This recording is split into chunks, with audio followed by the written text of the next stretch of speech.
welcome to the second season of Dove and NDTV Stop the Beauty Test campaign. If season 1 talked about women feeling judged and rejected based on their looks during the marriage process, tonight on season 2 we're taking a step further by stepping back to where it begins, in our adolescence. When women have self-esteem and confidence issues, how does it originate? Where do the ideas of conforming to a certain standard begin? It starts with our childhood, our growing years, and that's when, at their most impressionable, adolescent girls are exposed to stereotypical ideas of beauty and non-stop pressure to look a certain size, height or color many times from their own families. And this is where beauty anxiety begins, and it accompanies adolescent girls into adulthood till the time of the marriage process, when they face rejection for their quote inadequacies. This is the beauty test that our campaign aims to stop, right where it begins, in the adolescence. It is here where all these ideas of conforming to a certain standard begin, and it is exactly where lessons in self-esteem and body confidence are very necessary. बिल्कुल। नमस्कार। तो आज हम सब इकट्ठा हो रहे हैं खास मुहिम के तहत। हम कैसे दिखते हैं ये सब के लिए एक अहम विषय है, लेकिन हमारे रंग रूप पर जब हमें आंका जाता है, जब निगाहें हमें तोलती हैं, फिर नकारती हैं या रिजेक्ट करती हैं, तो हमारे मनोबल पर कितना खराब प्रभाव पड़ता है, हमारे स्वाभिमान को कितनी ठेस पहुंचती है। तो इस मुहिम के तहत हमारा प्रयास है कि अपने रंग रूप को लेकर हमारी बच्चियों, लड़कियां, युवा, उनमें किसी भी तरह की हीन भावना जहन में ना आने पाए और इससे कैसे बचें। लड़कियों के लिए ये मुश्किलें पहले ही समाज, परिवार से ही शुरू हो जाती हैं। इस सोशल मीडिया के ज़माने में छोटी उम्र से ही बहुत बच्चियों पर किसी खास तरह से दिखने का दबाव सा बन जाता है। बनावटी कमियों को ज़रूरी समझ बैठती हैं वो। शायद इसलिए दुनिया भर में 12 से 16 उम्र की लड़कियों में बॉडी इमेज इश्यूज देखने को मिल रहे हैं। तो एनडीटीवी की डव सेल्फ एस्टीम प्रोजेक्ट की मुहिम इसी संदेश के साथ जुटी है, स्टॉप द ब्यूटी टेस्ट। सुंदरता की कोई एक परिभाषा नहीं है, आप कैसे दिखते हैं इसके लिए कोई एक पैमाना नहीं है, आप अपने आप में अनोखे और परिपूर्ण हैं। तो आइए आगे बढ़ते हैं और डव का नया विज्ञापन देखते हैं।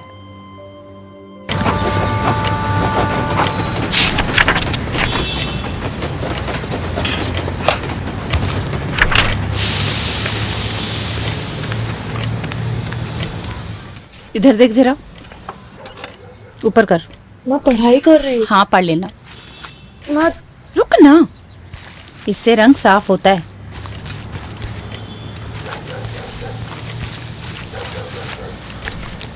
आधे घंटे बाद धो लेना।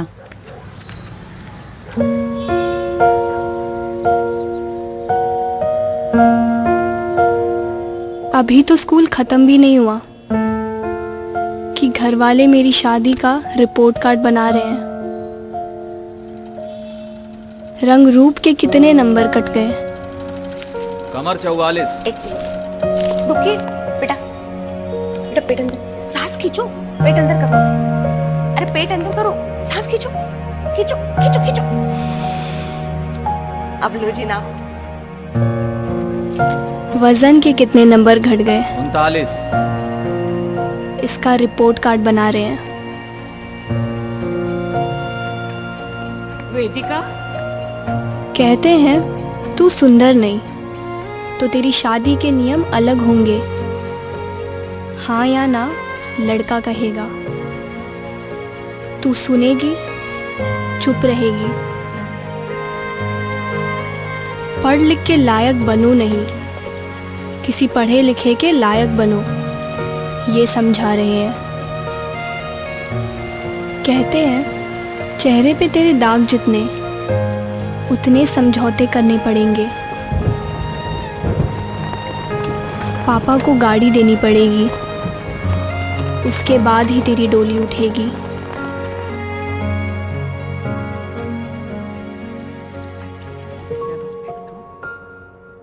अभी से सिखा रहे हैं, ये दिखा रहे हैं कि आईना मुझसे प्यार नहीं करता।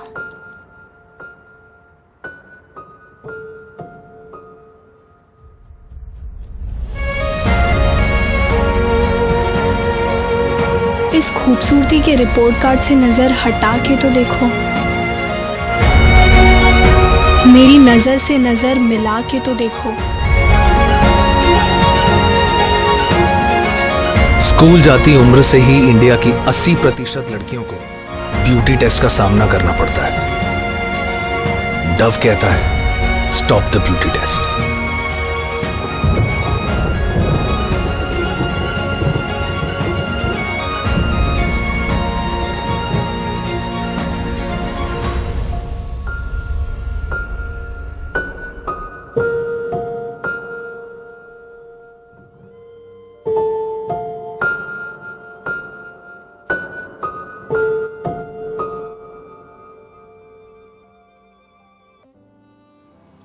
तो इस मुहिम को गहराई से समझते हैं। मोटी, पतली, लंबी, छोटी, रंग रूप के बारे में जो एक रूढ़िवादी स्टीरियोटिपिकल सोच है, हमारी युवावस्था में कदम रख रही लड़कियां इस पैमाने से गुजरती हैं। आपने देखा, ये पहले जीवन के एडोलेसेंस नए पड़ाव के बदलावों से जूझ रही होती हैं। पहले ये हार्मोनल चेंजेस हो रहे होते हैं, तो ये बनावटी पहलू मन में भारी से हो जाते हैं। इस दौर को समझना जरूरी हो जाता है। तो हमारे साथ हैं प्रतिभा पांडे, अक्षदा की माँ, शीतल दामिली अदिति की माँ हैं। अक्षदा और दामिली को आपने इस भावुक फिल्म में अभी देखा, और हमारे साथ हैं एक्टर अविका गौर, आपने इन्हें कई टीवी सीरियल्स में देखा होगा। और हरमन ढिलन है, vice president skin care, colour cosmetics and Dove master brand. तो आइए शीतल जी, मैं पहले आप ही से सवाल पूछ लेती हूँ।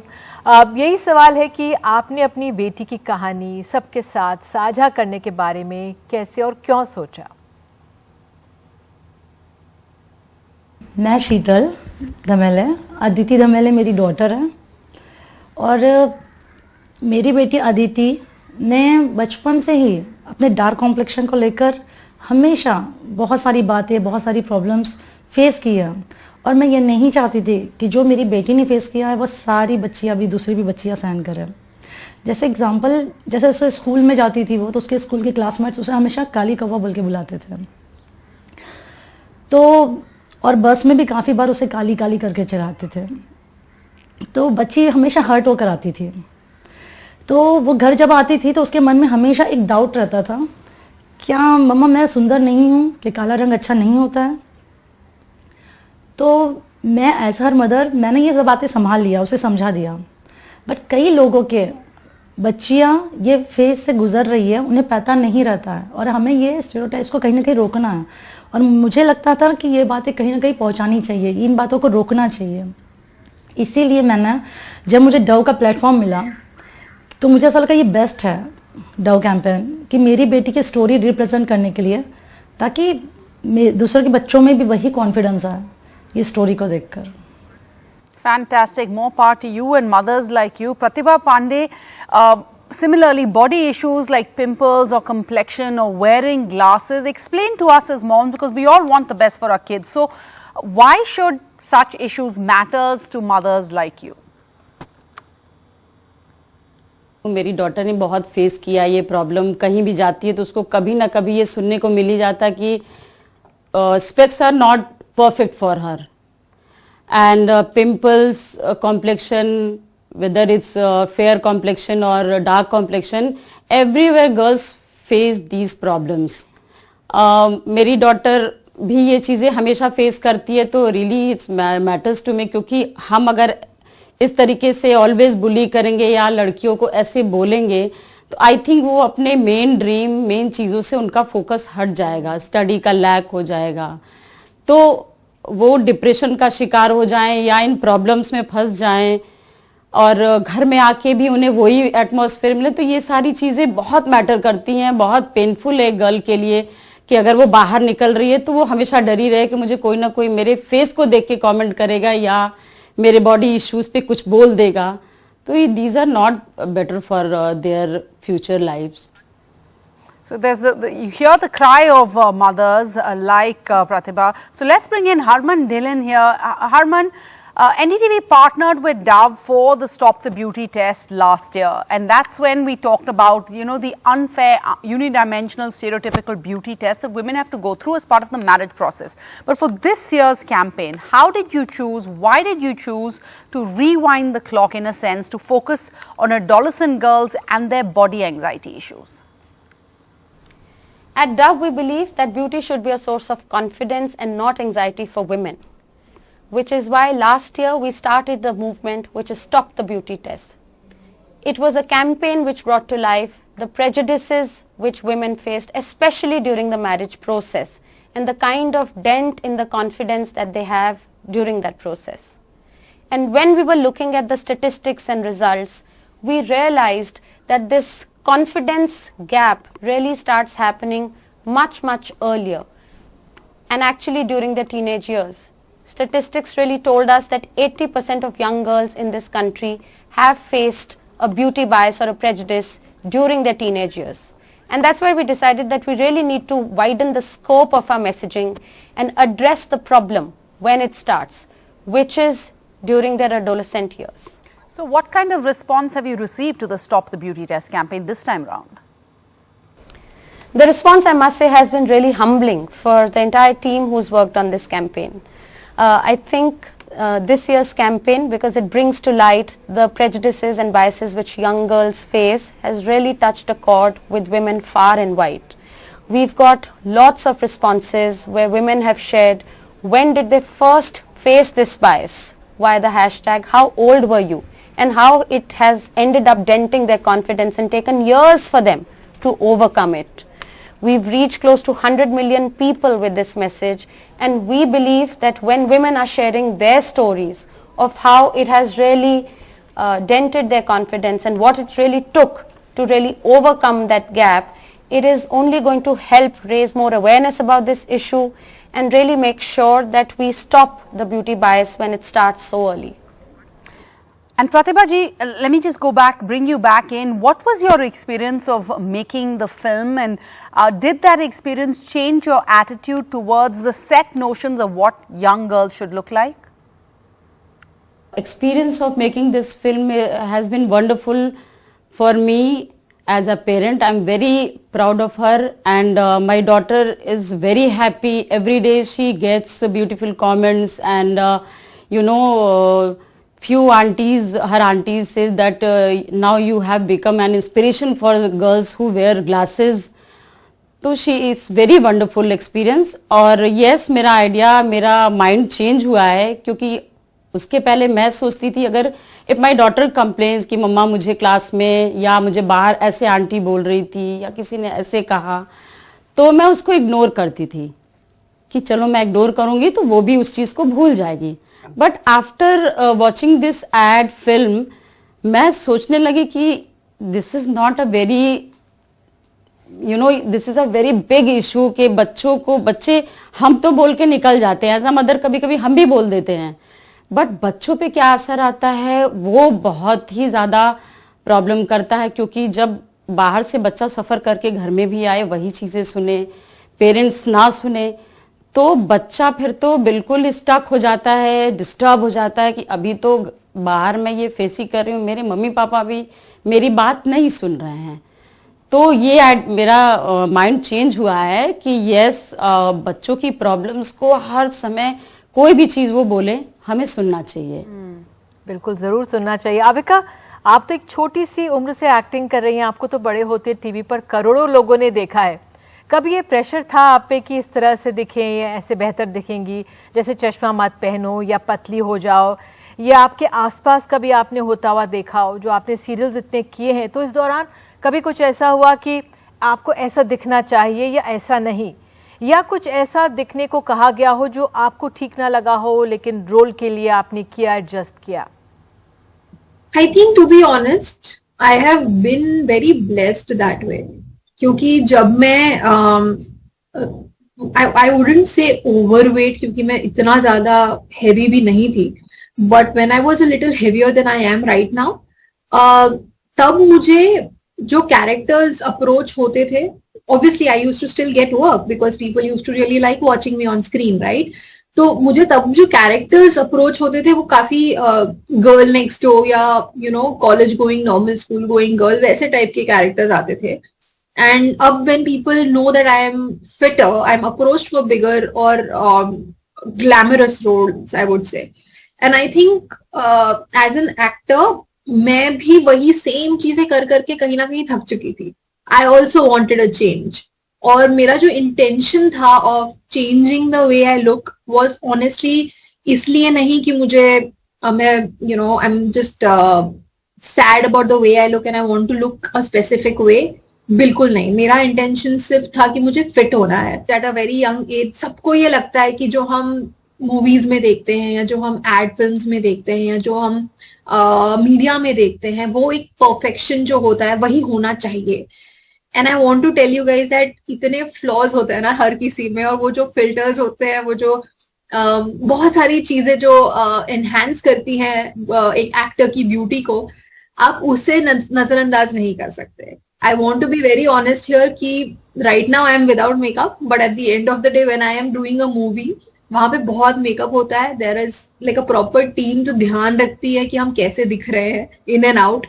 And I think ये सारी चीजें definitely like I said thin line है तो वो गलत influence भी कहीं ना कहीं कर देती है. And I think the credit or the blame does go to the industry क्योंकि हमने वो एक standard बनाया है beauty का. And yeah, unfortunately little girls don't understand this and I want them to understand for sure. Avika, you're clearly comfortable in your skin and in your size. You've spoken in the past about beauty anxiety that young girls have to go through. What can you tell them? What advice can you give them? Tips can you give them? Anyone watching now about handling this beauty anxiety? I mean, a lot of that beauty anxiety does start with skin.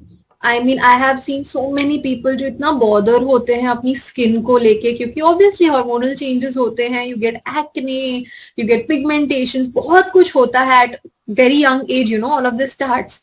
And I have seen that anxiety in a lot of people around me. मुझे भी था जब मुझे बहुत सारे pimples आते थे.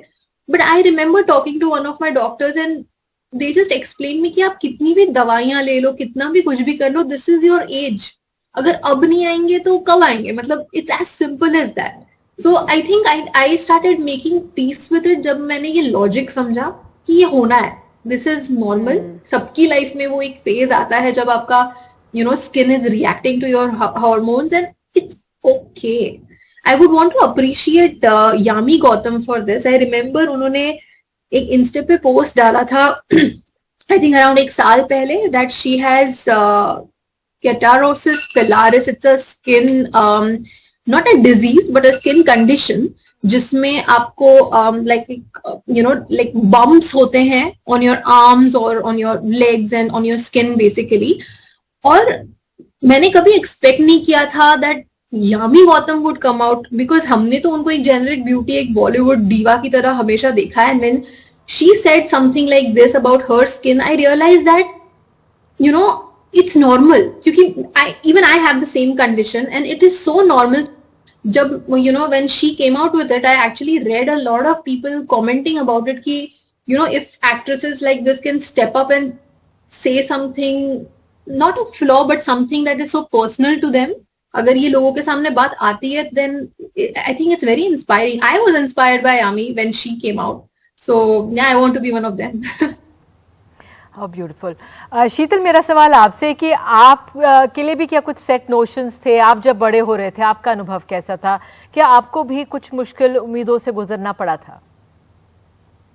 मैं भी इस एक्सपीरियंस से गुजरी हुई हूँ और मेरी जैसी कई लड़कियाँ, बहुत सारे लोग भी इस एक्सपीरियंस से गुजरे हुए हो गए. जैसे कि आप देख सकते हो कि मैं गोरी नहीं हूँ और कुछ लोगों का मानना ऐसा होता है कि गोरा रंग यानी ही सुंदरता होती है. मुझे लोगों ने काफ़ी लोगों ने कहे बहुत सारे कमेंट्स किए हैं, बैड कमेंट्स, जैसे कि गोरे पर हो, मेरे फीचर्स पर हो. इसीलिए मेरे मन में बचपन से आज तक यही बैठा है एक गिल्ट अंदर कि मैं सुंदर नहीं हूँ और गोरा रंग ही अच्छा होता है. तो इसके कारण मेरा कॉन्फिडेंस लेवल बहुत डगमगा गया है और इसका इफ़ेक्ट ये लाइफ में मेरे होता है कि मैं जब भी आज भी इवन मैं कोई फंक्शंस में जाती हूँ, मैं कहीं फैमिली फंक्शंस हो, पार्टीज़ हो, कहीं भी जाती हूँ बाहर, तो मैं अपने आप को हमेशा कम समझती हूँ एज़ कम्पेयर टू अदर्स, कि मुझ में कुछ कमी है, मैं दूसरों से कम हूँ, क्योंकि मैं गोरी नहीं हूँ। लेकिन ऐसा बिल्कुल भी नहीं है। ये बात एज अ मदर और एज अ डॉटर मेरी बेटी और मैंने दोनों ने फेस किया है। और जो बातों से हम दोनों गुजरे हुए हैं, मैं नहीं चाहती हूँ कि बाकी की जनरेशन भी, मेरी जनरेशन हो या मेरी बेटी का जनरेशन हो, वो आगे गुजरे। शीतल, आप एक बेहतरीन माँ हैं, तो एक अगला सवाल प्रतिभा जी आपसे और शीतल आप दोनों से ही है कि आप माँओं को कैसे समझाएंगी जो ये बनावटी सुंदरता के पैमानों पर अटकती हैं या इन पर जोर देती हैं? जी, मैं सारी मदर्स को ये मैसेज देना चाहूँगी कि उनके बच्चे बहुत प्रीशियस हैं। सोसाइटी के माइंडसेट पे उनको बदलने की कोशिश ना करें। उन्हें ये सिखाइए कि किसी भी इसमें भेदभाव ना करें। उन्हें ये समझाइए कि वो जिस नज़र से खुद को देखेंगे, दुनिया भी उन्हें उसी नज़र से देखेगी। और उन्हें अपने खुद के लुक्स में कॉन्फिडेंट बनाइए। और मैं ये बताना चाहूँगी कि बच्चों को ये बताइए कि इंसानों की कमियां नहीं, खूबियों पे फोकस कीजिए और उन्हें अपने आप में स्ट्रांग बनाइए, कॉन्फिडेंट बनाइए। I request you all mothers, please listen to them and cheer up them, listen every problem, and जब भी आपको ऐसा फील हो कि मेरी डॉटर मेरे साथ कम्युनिकेट थोड़ा कम कर रही है, तो प्लीज़ आप खुद जाओ, उससे बात करो और उसको पूछो कि what is your problem, what do you want to say my daughter.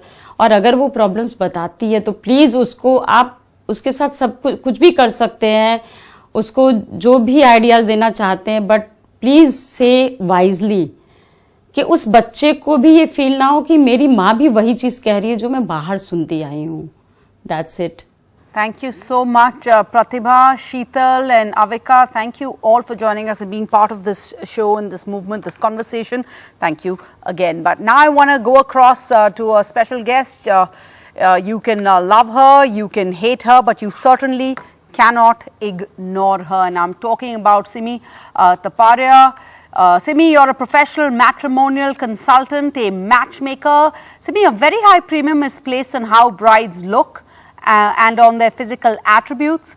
Is that really still the most important aspect for people? Yes, many people go with the beauty and with the color and they get attracted by that. Lekin what I suggest to other people, that don't go by that. You see her abilities, her overall personality, her talents, her creativity, and this, it takes in the long run, this is very important. Like मैं example में देती हूँ, कई मेरे clients बोलते हैं कि शिवाजी हमको तो एकदम बहुत ही गोरी लड़की चाहिए, बट उनको मैं सजेस्ट करती हूँ कि आप दूसरी क्वालिटीज देखिए।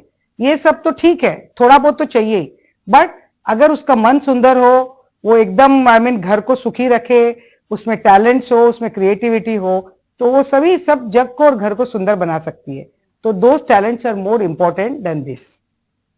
तो सीमा, आपका अनुभव क्या रहा है? लड़की कैसी हो दिखने के बारे में लोगों की कैसी कैसी डिमांड्स या उम्मीदें रहती हैं?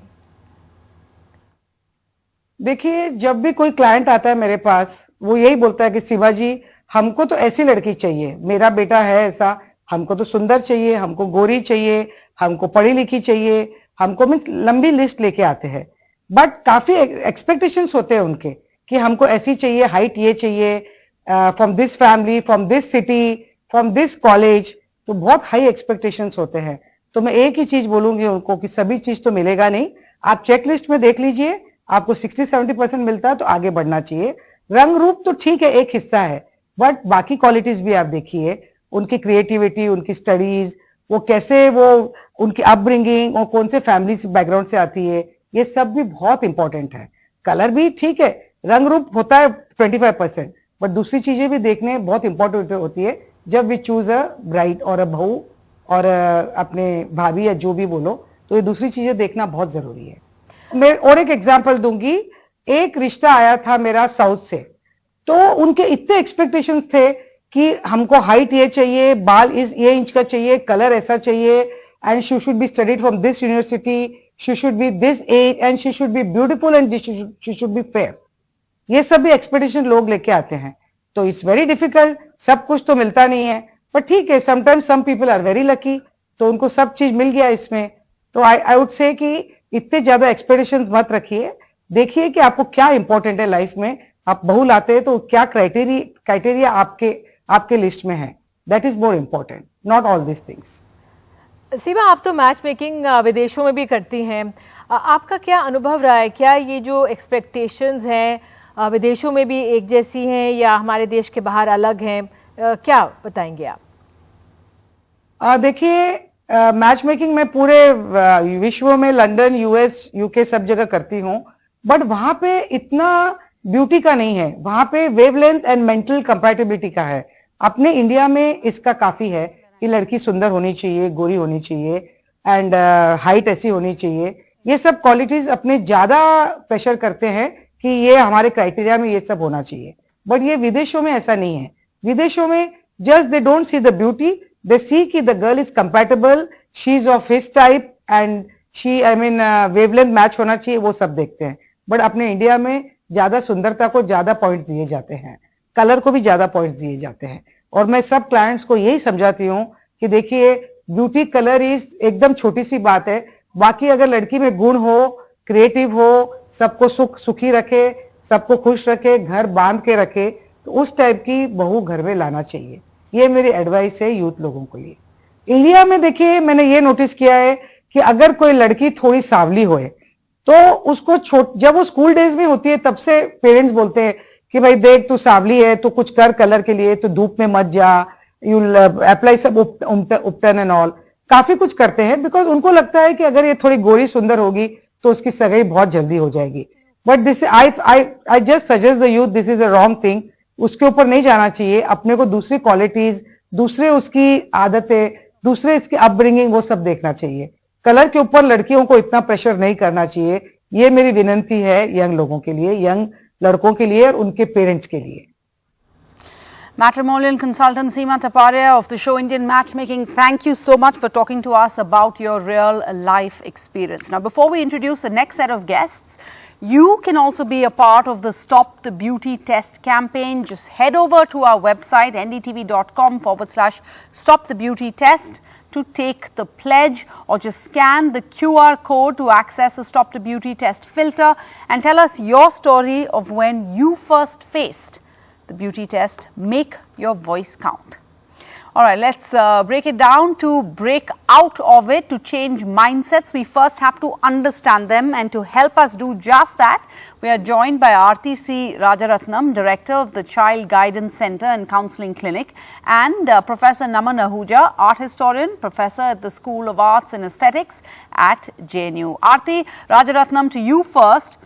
What is a negative body image and where does this negative body image in adolescent girls come from? Sarah, let me just start with helping us understand that each of us perceives ourselves in a certain way. And how I perceive my body is what is generally referred to as body image.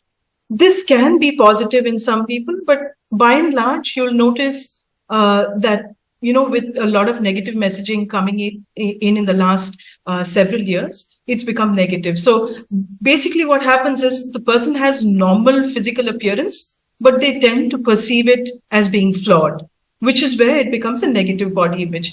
And over a period of time, this can become what is called body dysmorphic disorder in some people, because they're so obsessed with these perceived flaws, which may be very, very small. But in the overall sense, they're unable to take their focus away and develop other interests or relationships. And their entire world is built around how their body looks or how they perceive themselves to be. Right? In terms of how it's developed, of course, there's negative messaging right from day one. And in the adolescent years, already the child's brain, the teenager's brain, doesn't have such easy access to the thinking part. It's sort of driven almost entirely by the limbic system or the emotional part of the brain. And if you look at a lot of advertising that is targeted at this in this age group, it's what we call the implicit advertising, which is targeting the emotional centers, not so much the thinking centers, and therefore the adolescent girls. And if I may add, I'd like to also make it gender neutral. Boys also go through this. Yes, I know absolutely. the campaign is more for girls, but I'd also like you to understand that boys also go through this, and it's even more difficult for people to understand when it's a boy who's going through it. So the adolescent years are very, very crucial, because a lot of identity related aspects are developed at this time, and it's important for us to understand as adults that we can't allow this kind of negative messaging to go across to them. Naman Ahuja, we're talking today about how young girls feel pressure to conform to the ideal body type, the perfect body. But hasn't the idea of a perfect body kept changing over time? There's never been one constant for the perfect body, has there? Yes, that's true. There's never been one constant way of thinking about what was the perfect body. The perfect body actually came up in so many different forms. But as far as I've seen in terms of the visual evidence throughout the history of Indian art, each age has created its own ideal body type, which was quite unattainable, which was beyond the mundane and everyday. They set standards which were difficult to achieve, to represent in the visual culture, to act as the ideal. So when the advertising industry today is creating a aesthetic ideal which is unreal, don't imagine that historical ideals were approachable and real. The ladies across the temples of Khajuraho are buxom, broad-hipped, but very narrow-waisted. The ladies in Chola sculpture are aquiline and slim, and sometimes their waists and thighs can be so impossibly narrow, and yet they can be shown being equally buxom bodied. You can have a situation where the same is true in Mathura sculpture. In Gandhara sculpture, we come across an equally interesting problem with the male body. You're asking about the female body being expected to live up to certain standards. The same was true for male bodies. But I think what is quite nice to see is that our gods don't come in any one format. So the great god like Vishnu turns into an avatar like Vaman, the dwarf. So the dwarf body becomes something that we worship. We have other dwarves, pot-bellied deities like Kuber or Ganesh. Amongst the divine mothers, the perfect female Saptamatrikas, you have Indrani and Brahmani, who can be fair and tall and beautiful, but you can also have Kali and Chamunda. And they form an aesthetic package. And each is considered equally important. So I think there are different ways of looking at this. But at the same time, I think we have to be aware that every age has created impossible aesthetic ideals. आरती, मेरा सवाल आपसे, what are the kind of body images issues you have dealt with in your daily practice? And why do adolescent girls buy into the negative body image so much more than the positive body image? So in terms of a practice, when you, as a psychologist for over 22 years now, it was not so bad before the advent of the tabs. Now with access to social media, we find a lot more people accessing help. But if you really look at the most common concerns, one is to do with the color of the skin. And since I work in South India, it's much more pronounced. And I'd like to add here, some of our Tamil movies in the 80s had beautiful brown-skinned heroines, and they were really beautiful in that sense. And now, if you notice, most of our actresses are not from the South. We've actually outsourced that entire department to people from the North. Nothing against anybody, but we seem to be looking up to people with a totally different skin tone and skin color. And when I work with the villages in South India, I find a lot of young girls trying to be that, and it's almost impossible, right? Because the access to products also for them is very limited. That's one. The second area that we sort of work with is the fat shaming, the body shaming that is associated with the excessive fat in the body. But since we're focusing a lot on the color of the skin, I'd also like to quote a small example. Recently, I was working with a young boy, and I'm mentioning this specifically because I think somewhere we are very skewed when we are addressing this issue only from adolescent girls. So the boy's mother keeps telling him, wash yourself, use a lot more soap, then you'll become fairer. And the poor fellow, he's trying his level best to somehow think that, if he uses a particular product, if he scrubs his skin a little more, he's going to look better. And these are all very unfair ways of working with it. And to your second question, why are adolescents more susceptible? This is the age when they see, till about 10 years old, most children have an identity which is very, very similar to what the family likes to see them. They're perceived as part of the family. Slowly, this moves towards what we call the identity crisis, or they're trying to search for who am I? And this identity is something that they want very unique for themselves, something slightly different from their family, more in line with their peers. With the advent of social media and the access to a lot of filters, especially, if you notice, even the peer group is struggling with a lot of body dysmorphia, or selfie dysmorphia. Dysmorphia is basically a faulty perception of the body. So in that sense, what is really happening with a lot of children is that, the ideals are becoming higher and higher, and I'm not able to match that. And also in the teen years, the body is going through a huge growth spurt, a lot of changes, things that they're not able to make sense of. And there's also something called the imaginary audience that most teenagers go through. Most teenagers believe that 50 to 500 people are always watching them. And therefore, a lot of these things become more pronounced than they actually are, which is why, as therapists, we find it more difficult now to deal with the number of cases seeking help. बिल्कुल, thank you आरती। और सही आपने कहा कि लड़के लड़कियां दोनों ही इस दौर से मुश्किल पैमानों से गुजरते हैं। बहुत बहुत धन्यवाद आप दोनों का। तो हम सब ने कभी ना कभी ये ब्यूटी टेस्ट को फेस किया है। शुरुआत इसकी एडोलेसेंट ईयर से होने लगती है, और अब भी जब हम लोग बड़े हो रहे हैं तो डव का एक सवाल पूछ रहे हैं, हाउ ओल्ड वर यू जब आपने पहली दफ़ा आप इससे गुजरे होंगे, वो एहसास कि ये मेरे में ठीक नहीं है, ऐसा होना चाहिए था। तो अब सुनते हैं लेखक, कवि, परफॉर्मर प्रिया मलिक का क्या कहना है इसके बारे में। हाय एवरीवन, मैंने कुछ लिखा है और इस बार कुछ पर्सनल है। It's a letter to my younger self. Here it goes. Dear छोटी प्रिया, तुम सिर्फ 13 साल की थी ना व्हेन इट ऑल स्टार्टेड, जब तुम्हारी छोटी हाइट बाकी सबके लिए इतना बड़ा कंसर्न बन गई थी। अरे बास्केटबॉल खेलो, स्विमिंग करो, थोड़ी लंबी हो जाओगी। And they started calling your names like पिद्दी, छुटकी। They started putting you through the beauty test for height. और तुम सिर्फ 5 फीट की थी और सोचती थी कि मेरी सारी की सारी कीमत सिर्फ सेंटीमीटर्स और इंचेस में ही है। जब लोगों के लगातार टॉन्ट्स की वजह से तुमने सोचना शुरू कर दिया था कि मेरी हाइट ही सब कुछ है। काश तुम लोगों के हार्श ब्यूटी टेस्ट से ऊपर उठ पाती और देख पाती कि आगे जाकर तुम कितनी बड़ी बड़ी कहानियां, कितनी सुंदर सुंदर कविताएं लिखोगी। When you finally accept yourselves for who you are, it is time to stop the beauty test with Dove for all the little Priyas in the world, so that they can be encouraged to reach newer heights, no matter how tall or short they are.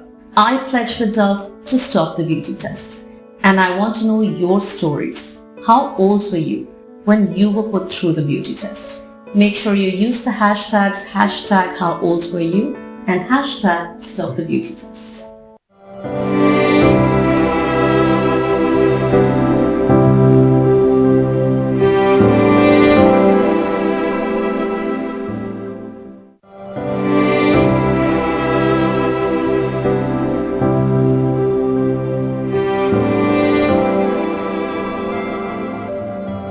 Welcome back to our Stop the Beauty Test campaign. Let's now focus on the search for likes that creates a fundamental dislike. I'm talking about social media. More and more young girls are living life virtually. And online life can be tailored to an ideal standard in terms of both lifestyle and looks. But what does this do to them? To talk about this, we're joined by Dr. Maitri Chand, psychologist, marriage and family therapist, and we have Nilakshi Singh from Plum to Pretty, body positive content creator and model. Thank you both for your time. Dr. Chand, to you first. Could you explain to our viewers the correlation between living life virtually in an online world and issues of self-esteem, body image, anxiety and depression? The connection between these factors is quite strong, also by default. The more time you spend online, the more likely it is that you are going to read something or see something that is going to impact you, and sometimes negatively so. In our online engagement, we lose sight of the fact that people post their best pictures or their best moments only. And so our sense of self, our self-esteem, that then gets connected to the number of likes, the number of views that our post or our stories have received. And this makes our self-esteem systematically more and more fragile. If we get lots of likes, it translates as I am liked or I am popular. If we don't get as many likes or views, for that matter, it translates as I am not liked, I am a nobody. And in some cases, it can also translate as a perceived social death. So our stories, our posts, our pictures start reflecting who and how we think of ourselves. And this sets it up as a competition where we want to outdo ourselves and others all the time. We want to up the ante constantly, and we know that that is not sustainable. Dr. Chand, you have interacted with many adolescent girls. How many have spoken of social media running their lives and controlling their emotions? I wouldn't say running their lives or controlling their emotions, because we do have choices and agency in both. However, each and every adolescent girl that I have spoken to has shared that they struggle with the impact of social media on their lives. For example, I've had young girls share with me as to how they question their genetics. Why is my hair curly and not straight like a certain person that they follow or they admire on social media? How can I get my hair straighter? If my hair was straighter, I think I would feel better about myself, or I would be happier. Sometimes they also share things like, my friend's post received X number of likes and my post received Y number of likes, Y being 2 points less than X. So what does this mean? Does this mean I am not an interesting person? Does this mean I am not liked? How do I understand this? Well, this is the world that we live in today. During the COVID lockdowns, the online platforms of any and all kinds were what helped us stay connected with each other. But now we feel the need to regulate these platforms for our own selves and our children. So these platforms can give us a sense of community. It can help us learn to play a musical instrument, to learn a new language, to read up and to know more about our human condition, etc., etc. So it can be a wonderful resource at our disposal. So parents need to help their children to regulate the social media in their lives. And in so doing, they will also help their children to regulate themselves as well. So this is the world we live in. You're absolutely right, Dr. Chand. So Nilakshi, then under these circumstances, young girls will spend time online and on social media. It's where everyone hangs out. So how can young girls keep their social media feeds bright and interesting rather than anxiety provoking? I think it starts with who you're following really. It really regulates. I mean, the algorithm is something that's changing every day. It's not something that's in our control, but the more number of, creators that we like that basically associate with certain kind of lifestyle, you lean towards wanting that. So I think starting, analyzing and going in depth as to what you are finding interesting, taking a look at that, a hard look at that will basically help you reevaluate. So unfollowing, blocking has been my mantra. Even though as a social creator, as a social content creator myself, I find it very difficult to upkeep with the trends. And I feel like, okay, in this race, I am somewhat just not doing well. So how do I get there? What is it more that I can do that, I will appeal to my audience, to the women that are watching me? It's definitely become a race, but to just have yourself sane, you really need to, it is literally like any other addiction. And I don't say this very lightly because this is something that we are living in day to age. Right from our education needs to our entertainment, we are online. Like we are going to chronically develop the claw hands in the future, whatever the model is being released. But yeah, just to look even at our feeds, I think it's very important to regulate, like Dr. Chand mentioned, who are we, following? What are we really reaching out? There is so much to learn. And frankly speaking, I'm one of those creators that found a parallel career just because I had so much to share. I had so much to learn. So I think regulating what you're watching without, riling down the path of anxiety would really help to keep our feeds clean. Nilakshi, how can you help young girls make friends with being themselves, not judge themselves according to marketed artificial parameters? How do we make them focus more on what can be achieved with themselves and not their body's look? I think the work that we are seeing right now, it's just so much more associated with what are we looking like on screen. I am not just talking about girls in India, but across like Korea and Asian countries where you're gifted a surgery right for your birthday. So it is okay, even by the parents, they're okay gifting something like this and, letting young girls as young as 16 to go on with. Having said that, even, the kind of conversations that we have that starts from home, I think that's a relationship that I would personally, if I could go back in age and time, I would have that conversation with my parents. Like if they they are the first stepping stone to, how I view myself. If they were the first barriers that would possibly interact and put a stop to, what the relatives have to say about your face, your body, your height, really the first comments that really falls onto you and you tend to take it really seriously, like your life depends on it, and then alter whatever you could change about your body.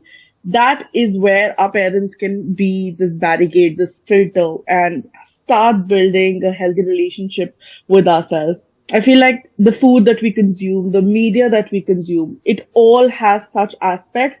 And I know that it's not a possibility for all of our parents, for all of our guardians to come and be, but I think it's a conversation starter, even for today, that we can have these relationships, and our worth is so much more than just being just counting the number of likes that we receive or the comment and how liked we are, because this does not translate into real life. Having been in this like for 12 years, I think this is something that I see even in classrooms. So I teach as a professor as well. I'm a lecturer as well. So when I see those young girls in classroom, it is appalling to see the effect that it can have. Like they would see me live in the classroom and they'll be like, you have another face in the social media. And I'm like, exactly what it is. Right. Nilakshi, well, I've just started following you on Instagram because I think we need to magnify your positive energy and positive, image, looking at yourself more. Thank you so much for joining us on our show. We're going to go in for a short break, but we have much more coming up. Don't go away.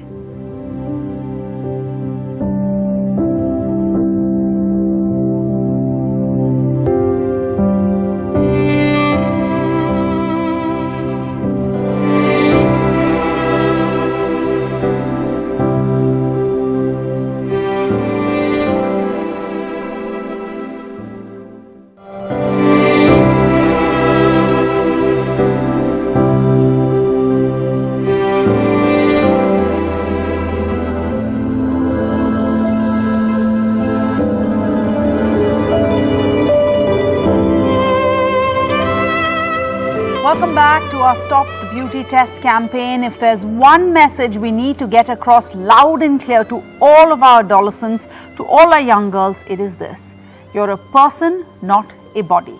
The beauty test you have to endure comes from deeply entrenched ways of thinking, and it is that mindset that we're trying to break. So how do we start? To talk us through it, joining us is Harneet Kaur, poetess and body neutrality endorser, Dr. Megha Dhillon, assistant professor at the Department of Psychology at Lady Shri Ram College, Sandhya Avasthi, principal of the Delhi Public School in Greater Noida. Sandhya Avasthi, to you first, as the principal of a very prominent school in the National Capital Region, you spend your days with young children and adolescents. As an educationist, have you seen a worsening of body image issues and body anxiety, especially now with the prominent role that social media plays in our lives? So two things. One, that, all adolescents all over, this is a very period of their lives when across decades I've seen that all young women struggle with body image. This is a time of their lives when they all want to conform, to fit in, and then to fight against this entire societal construct, first of gender roles and of beauty. I have, felt that two things. One is that, yes, more consumption of digital media where women are portrayed in a certain manner has impacted women.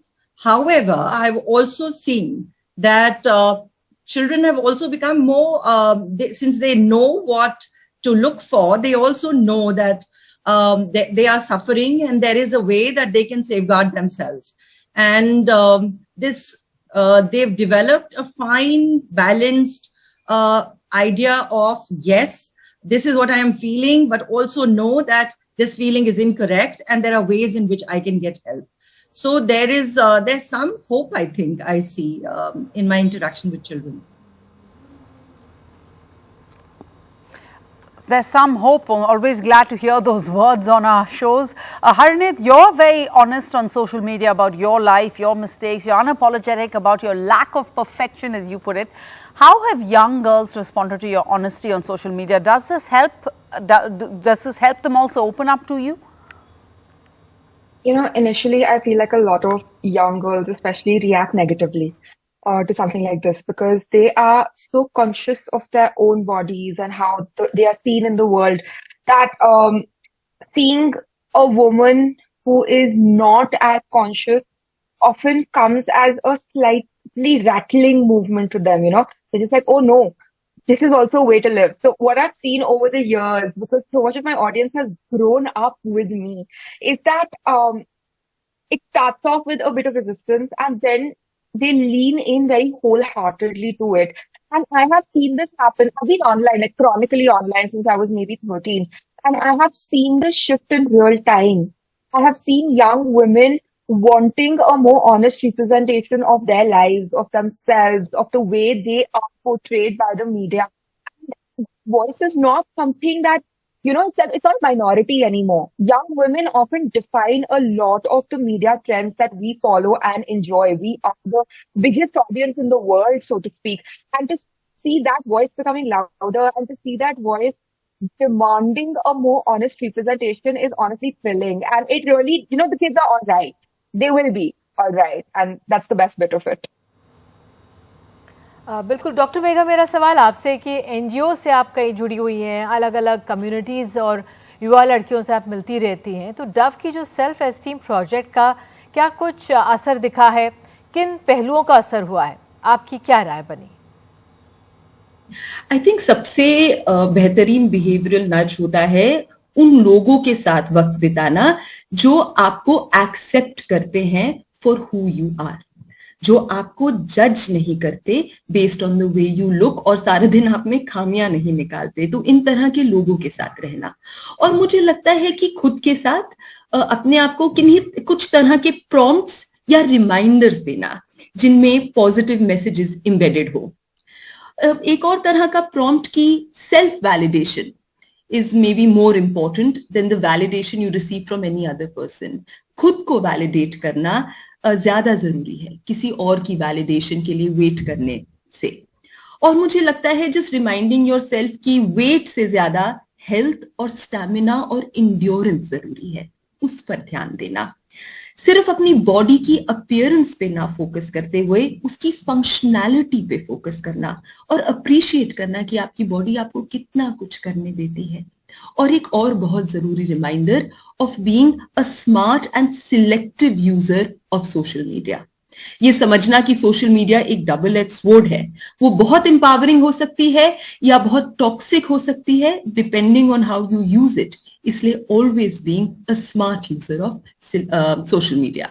So I think ये कुछ चीजें अगर हम अपने आप को याद दिलाते रहें, they act as tremendously helpful behavioural nudges. बिल्कुल, आपने कहा कि सोशल मीडिया का स्मार्ट यूज होना चाहिए। आपके अनुभव में डॉक्टर मेघा, लड़कियां क्या अपने परिवारों से जो इन्फ्लुएंसेस लेती हैं, सेट आइडियाज होते हैं, उससे क्या अलग सोचने पर क्या वो तैयार हो जाती हैं? मैंने ये देखा है कि जब मैंने वर्कशॉप्स करी हैं, बहुत रिसेप्टिविटी है बच्चियों में फॉर इवन आइडियाज जो बिल्कुल ऑपोजिट हैं of what they have heard at home, खासकर अपने एक्सटेंडेड फैमिली मेंबर से। शायद बच्चियों ने हमेशा ये सुना हो कि गोरा होना बहुत जरूरी है, पतला होना बहुत जरूरी है, बट जब हम उनको alternative conceptions of beauty present करते हैं, जब हम अंदरूनी सुंदरता की बात करते हैं, बच्चियां बहुत रिसेप्टिव होती हैं इन चीजों की तरफ। It's almost like they are ready to break free of these old outdated notions of beauty, और वो बहुत रिसेप्टिव हैं टू द आइडिया कि ब्यूटी एक चेकलिस्ट में रिड्यूस नहीं करी जा सकती। एंड आई थिंक ये सारी रिसेप्टिविटी जो है उनके यूथ से ही आती है, because when you are young आप ज्यादा रिसेप्टिव होते हैं नई चीजों की तरफ। And I think also young people are smart, वो आसपास की दुनिया को ऑब्जर्व करते हैं, वो आसपास की दुनिया की कॉम्प्लेक्सिटी को देखते हैं और समझते हैं that just a good appearance doesn't amount to a good life. आपको बहुत कुछ करना पड़ता है to create a good life. सिर्फ सुंदर लगने से आपकी ड्रीम्स नहीं अचीव हो जाती। Be a smart user. Dr. Dhillon, some of your tips: use social media to empower you, not drain you. All of those are helpful. Even for me, it's a good reminder. So, Harneet, what would be the 5 mindset swaps that you would give to young girls for more affirmative thinking? The first thing which I have always advocated is body neutrality. There's obviously a lot of content about body positivity out there, but what body neutrality essentially says is that your body is a vessel. You don't always have to love it. You don't always have to hate it. You can also choose to be neutral about it and think of yourself as a person beyond your body. There's so much more you can do. What body neutrality allows you to do is to stop hyperfixating on your body, and that's very important. Once you stop constantly being so critical about yourself, you will immediately find yourself less anxious about how you look and what you wear and how your body feels, The second thing is that so much of all the health and fitness content I grew up with, was all around thinness. Lose weight because you should be thin. Nobody till recently was like, lose weight because you should be healthy, because you have so much to live for and so much to do. So reframing that context is so important, that you work on your body not because of a certain aesthetic goal, but because your body has so much to do. You're a woman with so much potential. Why isn't it coming out to the world?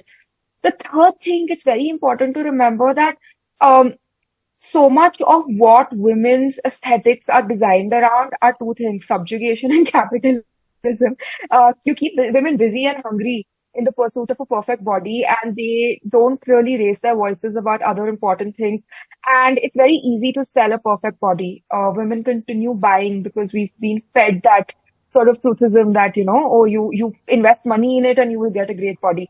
To reclaim your body from such standards is so important, because then you're suddenly free to think of other things.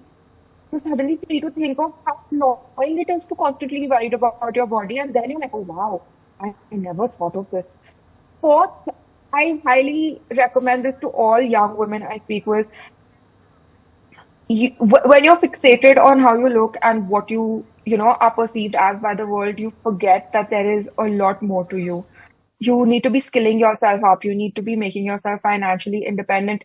And what happens is that since women lose control of their lives in so many other ways, they try to regain that control over their bodies. We've seen this in our families also, no? The women who have the least control over their circumstances are going to constantly be dieting, constantly be exercising. So once you start reclaiming control over the rest of your life, you will automatically find yourself more at peace with yourself and your body, because there is so much more, there is so much more meat to the person you are, and that is so important. You have to be a person. And finally, the last one, consciously consume media and literature and art that discomforts you.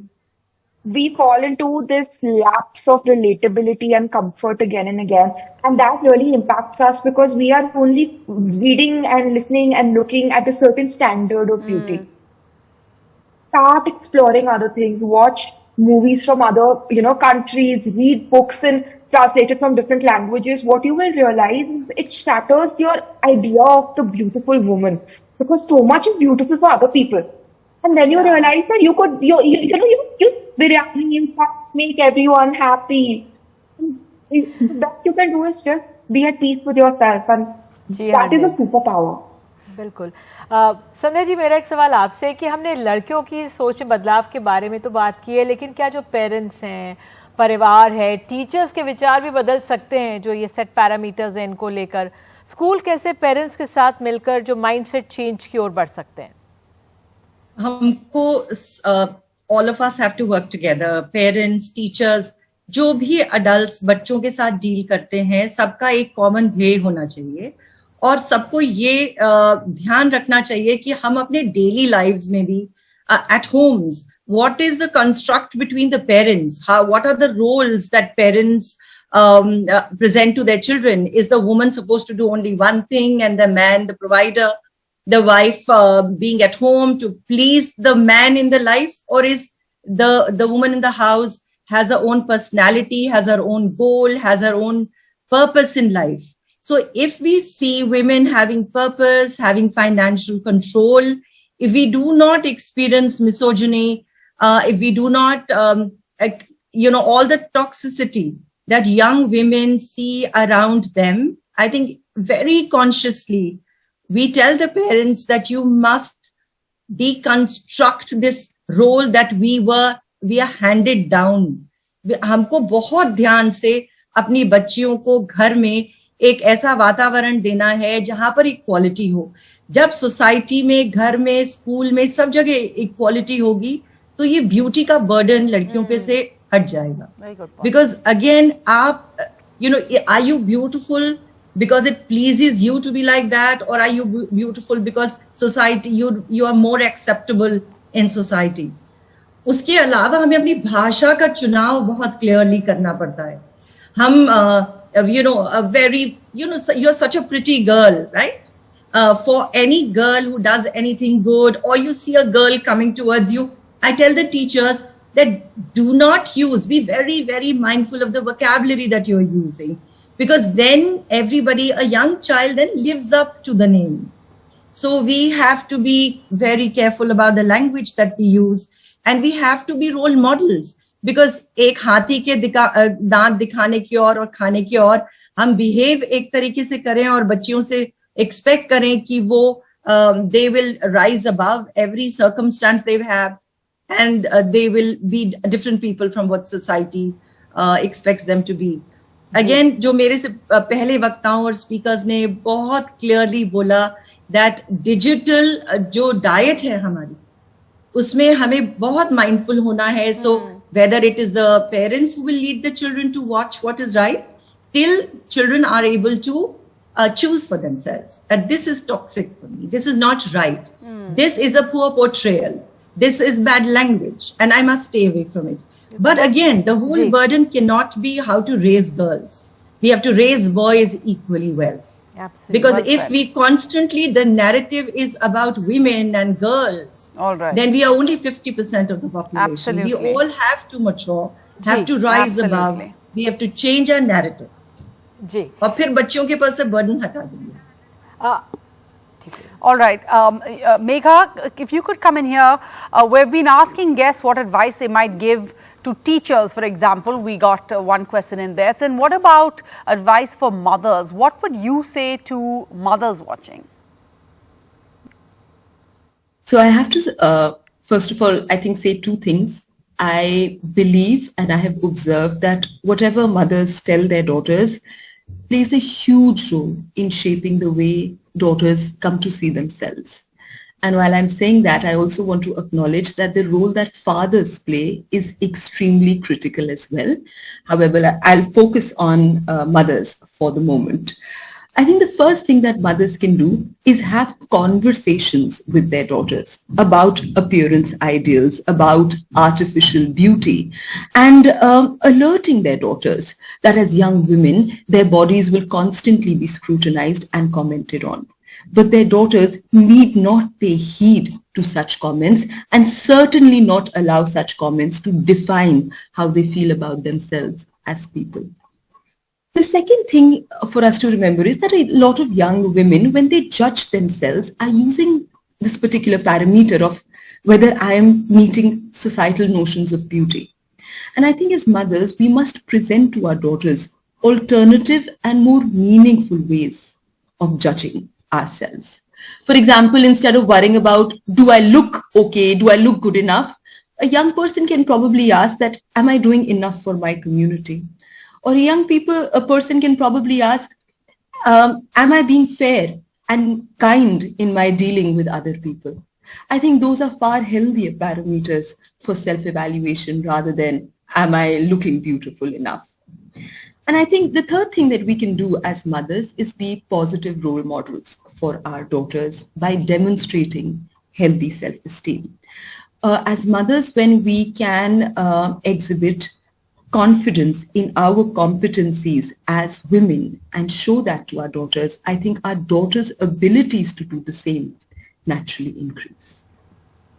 हरनत, मेरा एक सवाल आपसे ये था कि social media का इतना दबाव रहता है, लेकिन सोशल मीडिया में एक तरफ जो यंग गर्ल्स हैं बहुत सुंदर दिखना चाहती हैं, जो भी आर्टिफिशियल पैरामीटर्स हो, और दूसरी तरफ जिस तरह से कहा जा रहा है कि आप एक स्मार्ट व्यूअर बने सोशल मीडिया के, तो हेल्दी फूड के बारे में भी और बहुत हेल्थ बेनिफिट्स के बारे में भी तमाम चीज़ें बताई जाती हैं सोशल मीडिया में. क्या आपने कुछ ट्रेंड देखा है शिफ्ट का पॉजिटिविटी के तरफ?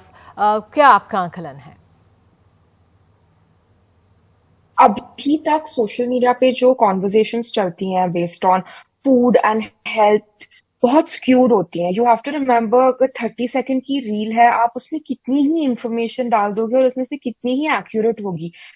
Every time you see something on social media, you really have to remember that a lot of that information is deeply decontextualized. A lot of it is good information, I'm not denying it. I feel like, but अगर एक reel बोलती है chia seeds खा लो, आप वो खा लोगे, एक रील बोलती है आमंड्स खा लो, वो खा लोगे, एक रील बोलती है मतलब ये खा लो, वो खा लो, कितना ही आप अपनी बॉडी के साथ खेलोगे. उससे अच्छा if you are someone who is dealing with health issues related to weight, or you're wanting to work on your body, या आपके बच्चे हैं जिनको you want to inculcate healthier habits, it is very important to try and get some rationalized professional help. I started working with a nutritionist and that helped me a lot because it took all that jargon and it made it into reality for me in sustainable manners. Social media पे trends इसलिए चलते हैं because they're literally that, they're called trends. They are fleeting in nature. अगर आप अपनी health advice social media से लेना शुरू करोगे तो मतलब क्या, मतलब उधर नीचे तो डिस्क्लेमर दिया ही होता है ना, we are not responsible for what happens to you. Your body is very unique to yourself. You have to maintain balance and you have to understand its nuances. The aim here is to start young and teach children how to listen to their bodies. Teach them to trust their bodies better. If you don't do that, and that happens at home, in school, in college, अगर आप वो नहीं करोगे तो जितनी भी advice मिलेगी वो मिलती जाएगी, उसका कोई फर्क नहीं पड़ेगा. Advice is redundant without context, and that is something to remember, especially in health. Thank you so much. Absolutely, that makes a lot of sense. Dr. Dhillon, Harned and Sandhya Awasthi, thank you all for joining us. I want to now segue into the Dove self-esteem project, which is the largest provider of self-esteem education in the world. Very important in the context of our campaign. And we'll bring back Harman Dhillon for this conversation. Also joining us, Terry Dernian, the Chief Education at UNICEF India, and Swarnima Bhattacharya, member of the Advisory Council 2020, the Dove Self-Esteem Project, and the Chief Product Officer, Gayatri. Harman, first to you. Tell us about the Dove Self-Esteem Project. How has it progressed in the last year since we last spoke about it? So the Dove Self-Esteem Program is a long-standing partnership that we have with UNICEF across the world.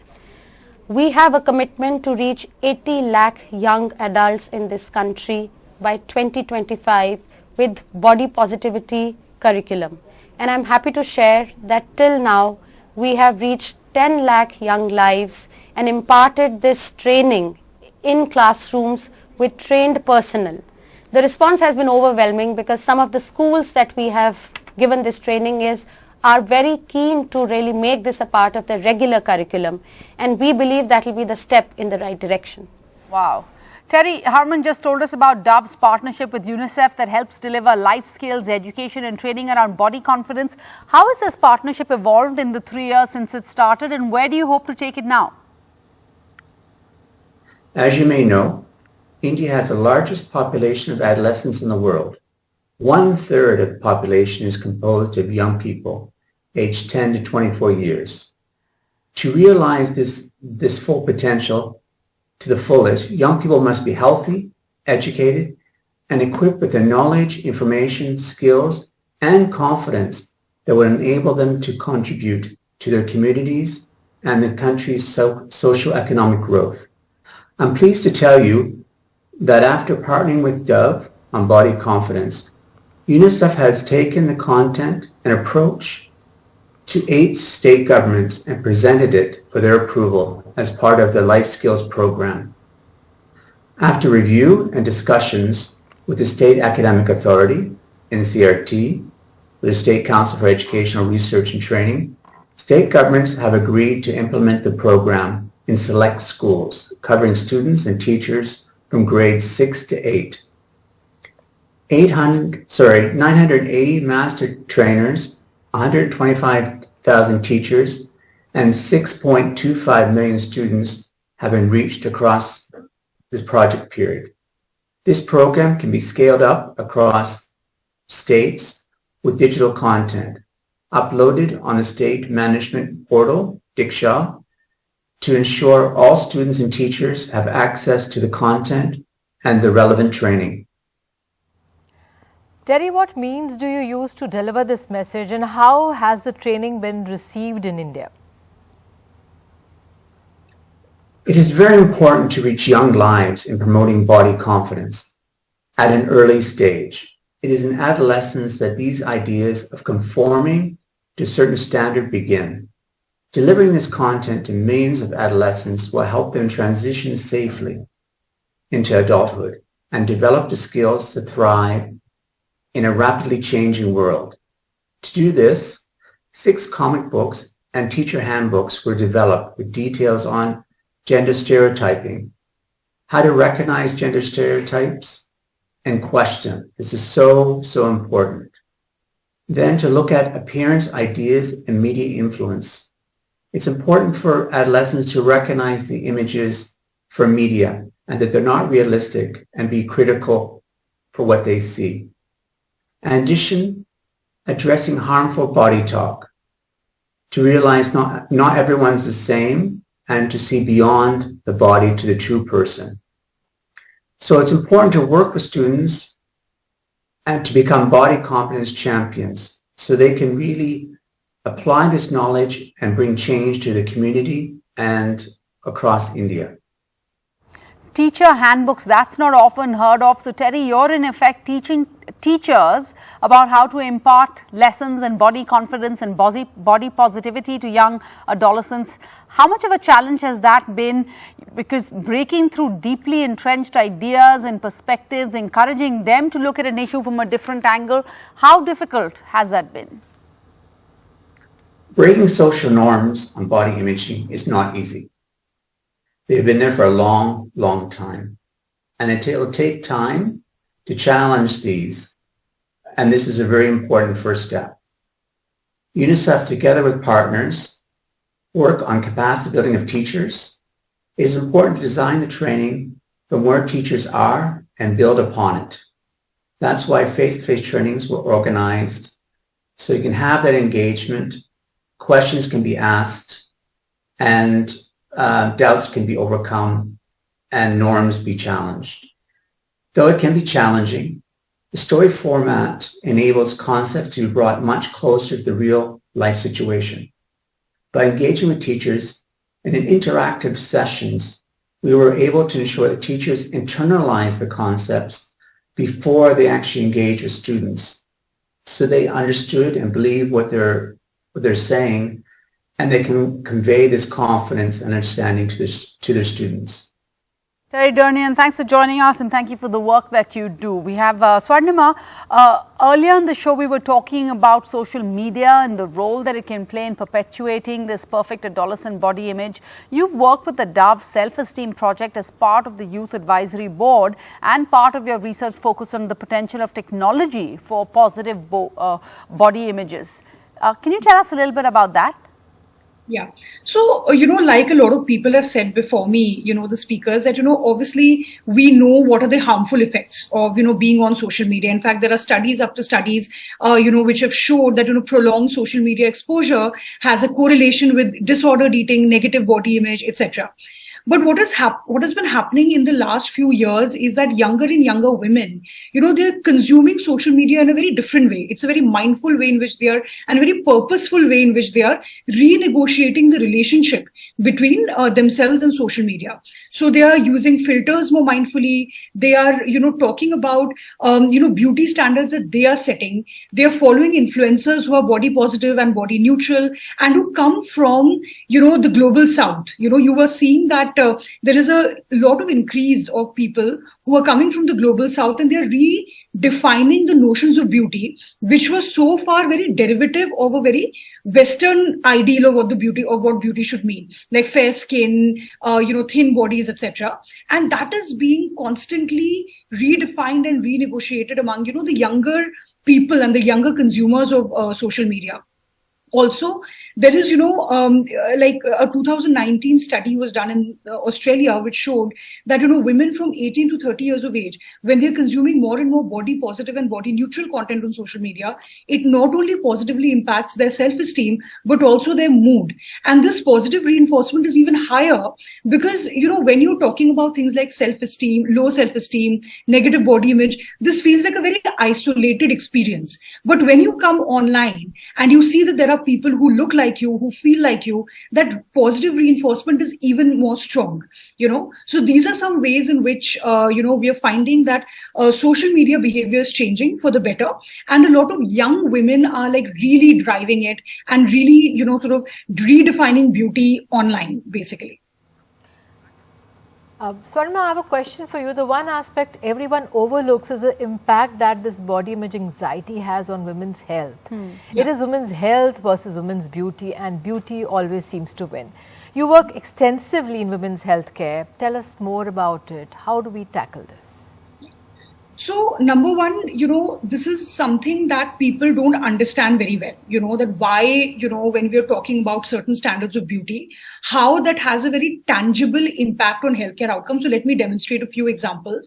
So a lot of people have come to us in my current, the Gayatri, the Women's Health Organization, and another one before that, where we were talking about menopause, PCOS, and things like that, and, providing evidence-based, solutions to manage all of that. But one thing that we recognized was that when people were coming to us to deal with, say, PCOS or to deal with menopause, one of the biggest things they wanted to solve was the weight loss problem, abdominal weight gain, sudden weight gain, cystic acne. And there was a bit of resistance to, to solve for things like hormonal health issues in a more holistic way. So what we've realized is that a lot of what people understand about healthcare is very, skewed towards looking fit and looking thin, and not necessarily solving the root cause of it. So there is a very direct correlation between, essentializing women's health into just fitness and essentializing the definition of fitness as just looking thin, because that really, skews your healthcare outcomes, and you don't deal with the condition that you have in a more holistic, sort of evidence-based manner. And this happens, as early as, during teenage, a lot of, girls are being diagnosed with PCOS at an earlier and earlier stage. And two of the biggest symptoms of this are, sudden weight gain, massive weight gain, and cystic acne. And during this time, girls are so vulnerable, their bodies are changing, they are renegotiating, how they're, growing from being, kids. So this is already a very vulnerable time emotionally for girls. And we have seen that a lot of people, they don't want to understand the symptom. They don't want to say that, okay, let me take you to a doctor and get you checked, as to what's happening. They will say, oh my God, lose weight. Tumhara growth bahut zyada ho ja raha hai. This is the kind of language we are using. Yes. And we've seen this, that when we are talking about, and this is not just about specific healthcare issues like PCOS and menopause and things like that, we've also seen this, a lot of young people are coming to us as, our users and community members. So for example, they travel to cities like Bombay and Delhi for their professions and for their college and things like that. And they have said, that we have a different set of wardrobe for the metro cities where we are working and studying, and our hometowns, which are not very cosmopolitan. And what is that if not, a lot of stress around how your body is culturally perceived? Absolutely. And very important points, Vandima. Thank you so much for them. Thank you so much. We shall be back after a short break with a special guest, Sania Mirza.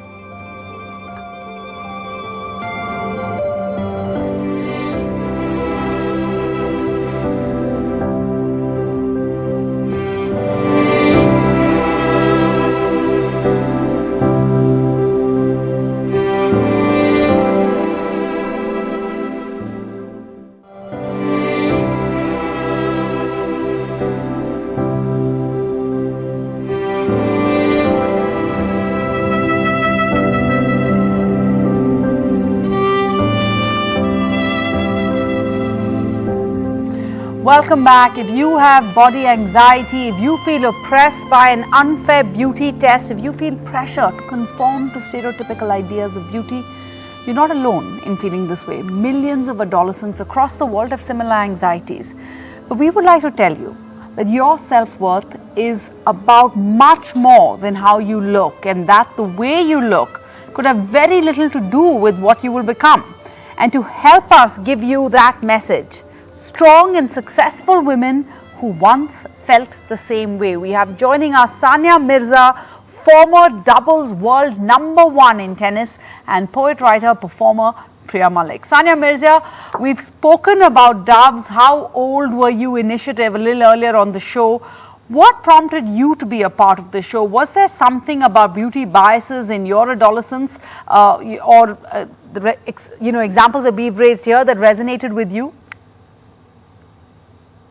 100%. I think that for me, for a child, from a regular Muslim family in Hyderabad, which was a small city at that time, to choose to play tennis, being a girl, an outdoor sport was something that was very, very different. And I could straight away relate to, when I saw the campaign, I heard about it, I was like, I can straight away relate to this, because these are beauty standards that we as young girls are always subject to, and even as adults, but as young girls, it probably affects us a lot more because we're still kind of growing into our own skin, still insecure of the way that we feel, the way that we look. And these kind of, questions obviously put a doubt in your mind, and they do shape you into becoming the person that you can or cannot be. So it definitely resonated with me. And Sania, parents, especially mothers, but also fathers, play a very critical role in either perpetuating or then stopping these narrow ideas of beauty. What was it like for you with your parents? Luckily for me, with both my parents, actually, not just my mother. I come from we are a very small and close knit family, and I didn't really ever have that at home. Nobody was really bothered about what we wanted to do. We were just allowed to achieve and dream about our goals and move forward with them, and it didn't matter if we became dark in the process. That was not something that really crossed our mind at all, and that was the way that we were brought up. We were never taught to be judged or judge people by the color of their skin, and that is just something that as a family, we just didn't think that was a problem at all, and we didn't see how other people didn't see it that way as well. So I was very lucky to have parents who were completely supportive in whatever field I chose to play tennis, but they were supportive in everything that we did, regardless of what that could make you look like or what the society thought about it. Sania, what would you say to mothers of young girls about the things they might subconsciously say or do that feed into the idea of beauty test? I think it's very important to understand that a girl is so much more than the way she looks, and a young woman is so much more than her just looking good for someone to get married to, right? And I think that's what I want to tell young mothers. Being a young mother myself, I do have a boy, but I want to tell mothers of boys and girls, just having a child is not enough. You also need to put that confidence in the child that they can go out and achieve whatever they want, regardless of what color they are, regardless of what color they might become, regardless of what gender they are. And I think that is something that I have spoken so openly about all my life, because it is so important to me, because I've had that support from my family, and I was very, very lucky. My sister and I, we were so lucky to have that. And, I just hope and wish and pray that at one point the entire world becomes like that. And it takes a conscious effort to not subconsciously put that pressure on your young girls, especially because it has been in our system and in our culture for so many years that sometimes even as women, we kind of forget where we are, where that line is, where that boundary is, and we forget that subconsciously we are making a child feel insecure in their own skin. And I think as mothers, it's our job and duty to be very conscious of that. And apart from color, as an athlete, there's an additional pressure on athletes to have a certain kind of body. In addition to looking a certain way, it also has to perform a certain way. Does that create added pressure on young teenage girls who are athletes or aim to be athletes? I think that a woman, regardless of whether they're athletes or not, are judged on the way they look far way too much than guys are, right? I mean, that's just the way the world works, and that is why we're trying to have these conversations to try and change that. Because the fact of the matter is that when a young girl is trying to play a sport, let's say for instance, and she's trying to succeed, she's not really too bothered about the way that she looks, at least on the court. I mean, I know I am not, and I wasn't. I really didn't care how bad I looked or what I looked like, as long as I was trying and giving my best to win the tennis match. And I don't see why it should be any different, because that's what you expect from a man, right? But the fact is that I did get those questions when I was younger, not at home, but like from the aunts and uncles saying, oh, how long is she going to play for? She's going to become dark. And I was like 12 years old. And they're like, who's going to marry her? And even at that point, I remember thinking to myself, I promise you I'll find someone to marry. It's okay. I don't think and if somebody's going to judge me by the color of my skin, of how dark or light I am, then I don't think that person is worth marrying. There's definitely so much more added pressure. Even now, you put on a kilo or two and all of a sudden you get questions on social media if you're pregnant. That's how much pressure there is for a woman to constantly look amazing and have that whatever the figure they have in mind or the ideal figure for a woman. Because if someone puts on a kilo or two and all of a sudden they're like, oh, are you pregnant? And that is their only thought process. So it definitely does add pressure, but it's the parents' job to take that pressure off. And that is why it's so important, especially as you mentioned earlier, the mother's job, consciously, because possibly and most probably she's been through those beauty standards as well. Absolutely. Sania, you are a youth icon and millions of youngsters, especially young girls, look up to you. What would you say to the young girls who are dealing with body anxiety issues, who are feeling the pressure to conform to a certain look? think that first of all, you have to believe in yourself. You have to believe in your ability, and believe that as a young girl or as a woman, the way that you look does not define you or your life. And as you grow older, you will understand that so much more and so much better. And if you don't have parents like I did who were giving you all that support that you need, then go and find that support somewhere else, or try and tell them that it is not what defines you as a person, and go after your dreams and believe, just believe in yourself, because if you don't back yourself, nobody else will. Thank you so much, Sania, for those important suggestions. Thank you. So let's move on. हमारे साथ लेखक, कवि, performer प्रिया मालिक एक बार फिर से हैं. प्रिया, हमने हाउ ओल्ड वर यू के आपके बारे में जो वो सुना था, देखा भी था, हाइट को लेकर कैसे आपको टोका गया, क्या मैसेज आप यंग गर्ल्स को देना चाहेंगी, कैसे डील करें इस तरह के प्रेशर्स पर? आई थिंक सीखने से ज़्यादा हमें अनलर्निंग करने की ज़रूरत है. As women, as men, as members of the society, ये चीज़ें हम बचपन से इतना सुनते आए हैं, स्पेशली हमारी सोसाइटी में. चाहे आप हाइट को ले लीजिए, कलर ऑफ द स्किन को ले लीजिए, कौन लड़की कितनी पतली मोटी, कौन लड़का कितना लंबा पतला मस्कुलर है. आई थिंक कहीं ना कहीं इन चीज़ों को अनलर्न करना, जो सीखी गई चीज़ें हैं, जो सीखे गए स्टैंडर्ड्स हैं, जो मापदंड हमने बना रखे हैं, वो अनलर्न करना ज़रूरी है. सो आई थिंक अपने आप से एक एज एन इंडिविजुअल प्रोसेस शुरू हुआ है मेरे एंड से.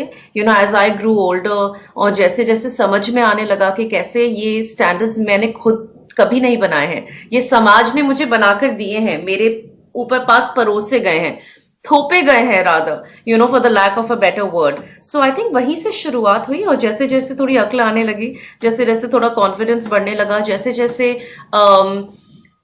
सोसाइटी के स्टैंडर्ड्स को मैं जानने लगी, पहचानने लगी, वैसे वैसे वो अनलर्निंग का प्रोसेस शुरू हुआ. तो इंडिविजुअल तरीके से शुरू होता है और फिर आगे बढ़ता जाता है, and that's important. Priya Malik, we're trying to tell girls, young girls, that how they look today will have very little with what they eventually become, right? With very little to do with what they eventually become. As someone who started out being quote unquote too short, which of your attributes from that time has made you the successful woman that you are today?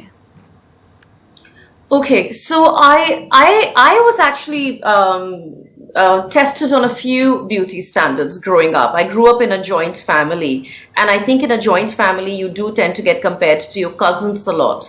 And as bad as this will sound, my auntie reminded me a couple of weeks ago that when I was a little girl, me and my cousin, we would sit and not just test our height on the wall. You know how we used to make that little pencil mark on the walls?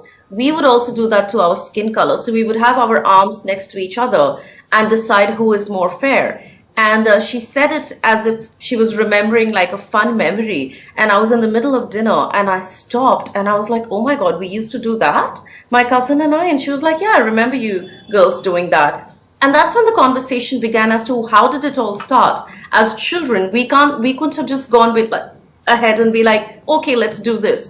Obviously, it came from the parents and the society and everything else. So height was a major thing for me growing up because, I grew up in the era of beauty pageants. I grew up in the era of Sushmita Sen and Aishwarya Rai. And being a little girl who loved the stage, I wanted to be a part of the beauty pageants. And the beauty pageant industry itself has changed over the years, has evolved over the years. And I remember when I got my first period, one of my friends walked up to me and I was 13 at the time. I was only 5 feet tall. And she was like, hey, Priya, I just want to let you know you will never make it to the stage now. And it was heartbreaking. It was so heartbreaking. I remember I sat in the girls' toilet and I cried for hours. And, I think these are the conversations that we need to have. There are so many of these taboos in the society when it comes to height, the idea of getting validated via beauty pageants. And as a kid who grew up wanting to do all of that and wanting to be all of that, I had a lot of unlearning to do. And the more unlearning I have done, I think the better I have become as a person, as a member of the society, but I still feel there is a long way to go. There are still days when I look at myself in the mirror and think that something is wrong or something is not quite right. And these are very internal monologues that, I have as a person, but it is so important for me to be honest about them with myself, and that's when the process will begin externally. So the change needs to start internally. Priya, your poetry has a unique voice and an expression. We would like to give you the last word this evening to leave our young girls with a message delivered only as Priya Malik can. Sure. So last year when we did this campaign, we decided to write something about the matrimonial market in our country. You know, looking for a bride, age 25 to 28, complexion extremely fair, body type slim, height minimum 5 feet 4 inches. My result? Fail. इस खूबसूरती के बदसूरत test का question paper आखिर किसने बनाया है? मेरे रंग और मेरे रूप को अपने मापदंड पर आखिर किसने बिठाया है? So these were just some of the lines that I had written down for this brilliant initiative by Dove for Stop the Beauty Test campaign, because I think we need to start questioning who has made these rules and why am I trying to be answerable to a question paper that has been set by the society. Thank you so much, Priya Malik. Beautifully said. Thank you all for joining us on our campaign tonight. For our viewers, again, a quick reminder, go to ndtv.com/stop the beauty test. You can be part of this journey, be part of this conversation and be part of the change, hopefully. बिल्कुल, सुंदरता की कोई एक परिभाषा नहीं है. आप अपने आप में अनोखे और परिपूर्ण हैं. नमस्कार.